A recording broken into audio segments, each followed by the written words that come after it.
¿Por qué colapsó el ejército español en Anual en apenas unos días si, sobre el papel, tenía superioridad en hombres, armamento y experiencia militar? Esta es la pregunta clave, porque el desastre de Anual no se entiende como una tragedia emocional ni como una simple derrota en combate. Se entiende cuando se analiza como lo que fue realmente, un colapso del sistema militar. Hoy no vamos a contar esta historia como un drama humano, aunque lo fue. Vamos a analizarla como lo haría un militar, con mapas, decisiones, logística, mando y errores estructurales. Porque Anual no cayó por un solo fallo, cayó porque todo el sistema estaba mal planteado desde el principio.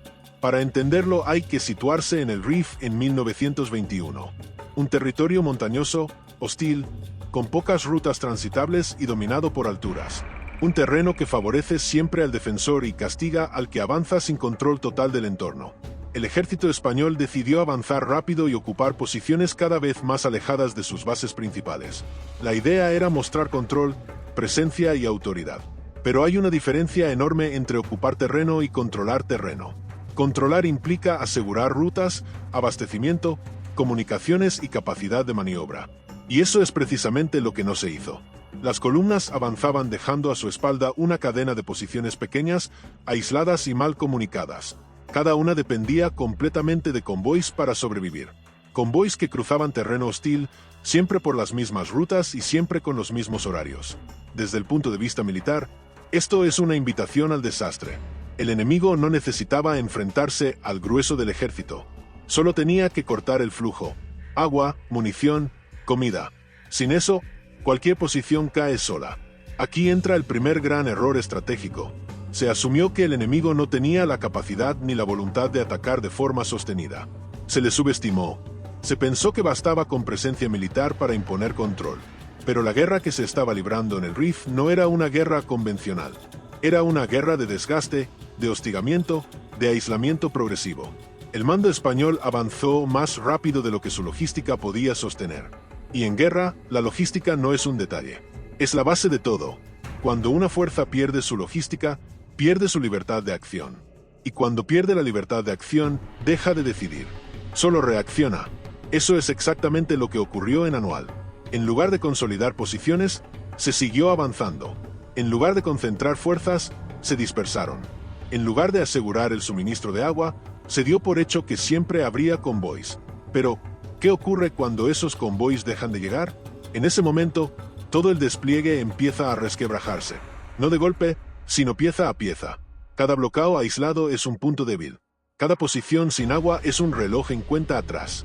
Y aquí es donde el sistema empieza a fallar de forma irreversible. En la siguiente parte vamos a analizar el mando. No desde el juicio moral, sino desde la estructura de decisiones. ¿Por qué el control se perdió tan rápido y por qué, cuando se quiso reaccionar, ya era demasiado tarde? Para entender por qué el desastre fue irreversible hay que mirar ahora la cadena de mando y el control real del territorio. Porque un ejército no se derrota solo en el frente, también se derrota en los mapas, en los despachos y en las decisiones que nunca llegan a tiempo. El mando español en el Rif estaba fragmentado. No existía un control efectivo y continuo sobre todas las posiciones desplegadas. El general Silvestre tenía una enorme extensión bajo su responsabilidad, demasiada para un sistema de comunicaciones lento, vulnerable y poco fiable. Las órdenes tardaban horas o días en llegar. En algunos casos nunca llegaban. Aquí aparece un problema clave. El ejército estaba desplegado como si controlase el territorio, pero en realidad solo controlaba los puntos donde había soldados. Todo lo que había entre esos puntos pertenecía al enemigo. Esto significa algo muy importante. El ejército español no tenía profundidad defensiva. No había retaguardia segura. No había zonas de repliegue organizadas. Cada posición era un islote rodeado de terreno hostil. Cuando el enemigo decide atacar de forma coordinada, el mando pierde la capacidad de reacción. No puede concentrar fuerzas, no puede maniobrar, solo puede apagar incendios y lo hace tarde. Además, la estructura de mando fomentaba el optimismo artificial. Los informes tendían a suavizar la realidad. Nadie quería ser el oficial que reconociera que una posición era insostenible. Se prefería aguantar un poco más, enviar un mensaje tranquilizador, esperar refuerzos que nunca llegaban. Esta cultura de negación es letal en la guerra. Cuando Igeriben cae, el mando ya debería haber entendido que el despliegue completo era inviable. Ese era el momento de ordenar una retirada escalonada, organizada, protegiendo rutas y concentrando fuerzas. Pero eso no ocurrió. ¿Por qué no se ordenó una retirada a tiempo? Porque admitir la retirada significaba admitir el fracaso de toda la estrategia. Y el mando no estaba preparado psicológicamente para hacerlo. Se siguió esperando que la situación se estabilizara sola. Mientras tanto, el enemigo no esperaba. Las fuerzas rifeñas no atacaron de forma caótica. Atacaron puntos clave, cortaron rutas, aislaron posiciones y obligaron a columnas enteras a moverse bajo presión constante. Cada movimiento español era previsible. Cada convoy seguía la misma ruta. Cada relevo repetía el mismo patrón. Desde el punto de vista militar, esto es una pesadilla. El enemigo no necesitaba grandes victorias, solo necesitaba erosionar el sistema. Y lo consiguió. Cuando finalmente se da la orden de retirada desde Anual, ya es demasiado tarde. No hay una línea clara a la que replegarse. No hay agua preparada en retaguardia. No hay reservas listas para cubrir el movimiento. La retirada empieza como una maniobra y termina como una huida. Y aquí conviene hacerse una pregunta incómoda. ¿Podía haberse evitado el desastre incluso en ese punto? La respuesta es sí, pero solo con decisiones durísimas y muy impopulares. Abandonar material, sacrificar posiciones secundarias, concentrar tropas sin mirar el coste político. Nada de eso se hizo a tiempo. En la siguiente parte vamos a analizar con detalle los bloqueos. ¿Qué eran? ¿Por qué fallaron y cómo se convirtieron de supuestos puntos de control en trampas mortales para sus propias guarniciones?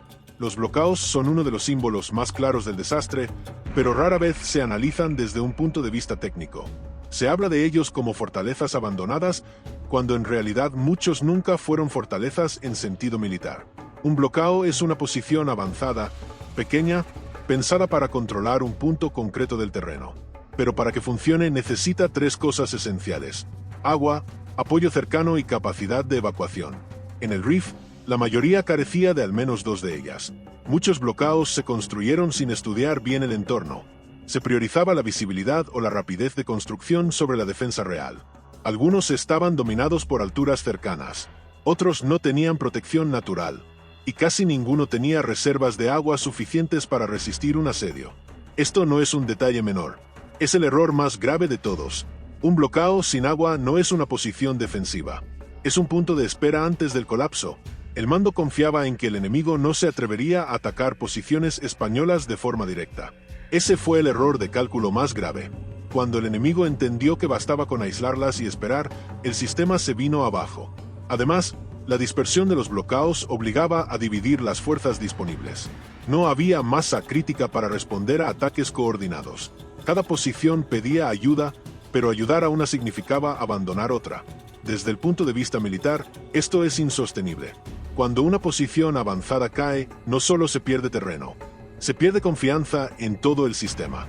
Los soldados en otros bloqueos entienden que su situación es idéntica. El miedo no viene del enemigo, viene del abandono. Y aquí se rompe definitivamente la moral operativa. No porque los soldados no quisieran luchar, sino porque comprendían que la lucha no tenía sentido en esas condiciones. Sin agua, sin refuerzos y sin salida, resistir era morir lentamente. En la siguiente parte vamos a analizar la retirada como lo que fue realmente.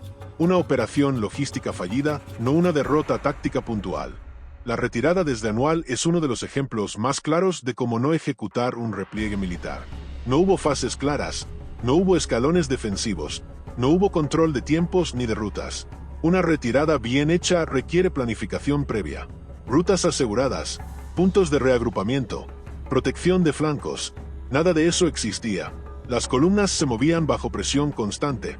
El enemigo atacaba desde posiciones elevadas, cortaba caminos y sembraba el pánico con disparos intermitentes. No buscaba destruir las columnas, buscaba desorganizarlas. Y lo consiguió.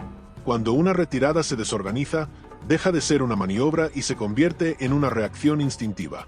Cada unidad actúa por su cuenta. Cada oficial toma decisiones aisladas. El mando pierde el control. Eso es exactamente lo que ocurrió. El abandono de material no fue una decisión estratégica. Fue una consecuencia inevitable. No había animales de carga suficientes. No había tiempo. No había orden. Desde el punto de vista logístico, el sistema colapsó completamente. En ese momento ya no importaba cuántos hombres había sobre el papel. Importaba cuántos podían moverse, beber y combatir. y cada kilómetro hacía la situación peor. En la siguiente parte veremos por qué el enemigo logró explotar este colapso con tanta eficacia y qué lecciones militares se pueden extraer de ello. El éxito rifeño no fue casual. Fue el resultado de entender perfectamente las debilidades del despliegue español. No intentaron ganar batallas decisivas. Ganaron tiempo, terreno y moral. Atacaron donde dolía, las rutas, los convoys, las posiciones aisladas. Forzaron al ejército español a reaccionar siempre tarde y mal. Desde un punto de vista militar, es un ejemplo clásico de guerra asimétrica bien ejecutada. No necesitaban ocupar terreno permanentemente, solo necesitaban impedir que el enemigo lo controlara. Cada bloqueo caído era una victoria psicológica. Cada convoy destruido, una lección aprendida. Anual demuestra que la superioridad tecnológica no garantiza la victoria si no va acompañada de una estrategia coherente y una logística sólida. En la última parte vamos a cerrar el análisis con las lecciones militares finales, las que siguen siendo válidas hoy. El desastre de Anual no fue inevitable. Fue el resultado de decisiones humanas, errores de planificación y una lectura equivocada de la guerra que se estaba librando. La lección principal es clara. Nunca se debe avanzar más rápido de lo que la logística permite. Nunca se debe dispersar una fuerza sin capacidad de apoyo mutuo. Y nunca se debe ignorar al enemigo por considerarlo inferior. Anual no fue una derrota por falta de valor. Fue una derrota por falta de sistema. Analizarlo como militares no le quita emoción. Al contrario, nos permite entender la verdadera dimensión del desastre y honrar a quienes combatieron atrapados en una estructura que ya había fallado antes de que dispararan el primer tiro. Si te ha interesado este análisis y quieres más contenido donde se estudien conflictos desde el punto de vista militar, operativo y estratégico, suscríbete al canal, deja tu opinión en los comentarios y dime qué batalla o campaña te gustaría que analizáramos en el próximo video. Porque la historia no solo se recuerda, se estudia, y cuando se estudia bien, se convierte en lección. Aquí termina este análisis. Gracias por llegar hasta el final.